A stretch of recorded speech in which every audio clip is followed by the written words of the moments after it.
জীবনে একটি কাজ করলে আপনি নিশ্চিত থাকেন যে দুনিয়া এবং আখেরাতের কোনো কিছুই আপনি পাবেন না। দুনিয়া এবং আখেরাতে আপনি যাই করেন, আপনি যত ইবাদত করেন, আপনি যত স্ট্রাগল করেন, যাই করেন না কেন, একটি মাত্র কাজ আপনি করলে দুনিয়া আখেরাত এটা আপনার জন্য না।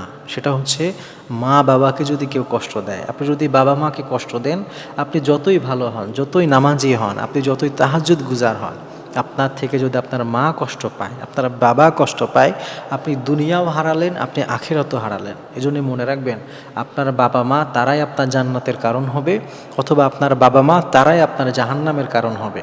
এজন্য যতদিন বাবা মা আপনার লাইফে আছে, এটাকে আপনি আপনার জন্য গনিমত মনে করে, সৌভাগ্যের কারণ মনে করে জীবনটা দিয়ে তাদের খেদমত করতে থাকেন। অনেক মানুষ আমরা দেখেছি, অনেক যুবক দেখেছি, তারা যখন বড় হয়ে যায়, তাদের বাবা মায়ের এত অনুগ্রহ, এত প্রতিদান, সব কিছুকে তারা ফেলে। তারা হয়তো মুখে বলে না, কিন্তু তাদের কাজে, তাদের আচরণে, তাদের ব্যবহারে বোঝা যায় যে তারা তাদের মাকে, বাবাকে আর কেয়ার করে না। একটা ডোন্ট কেয়ার ভাব চলে আসে, কারণ তারা বড় হয়ে গেছে।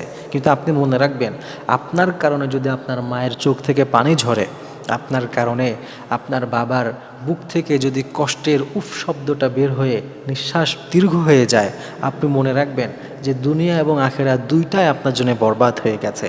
এজন্য প্রিয় ভাই, এই জন্য প্রিয় বোনেরা, মনে রাখতে হবে যে জীবনে যতদিন বেঁচে আছি, বাবা মা এবং বাবা তাদের খেদমত করে যাব। আল্লাহ তাআলার পরেই তারাই হচ্ছে মানুষের জন্য সব থেকে সর্বশ্রেষ্ঠ নেয়ামত, সব থেকে গুরুত্বপূর্ণ একটি অংশ।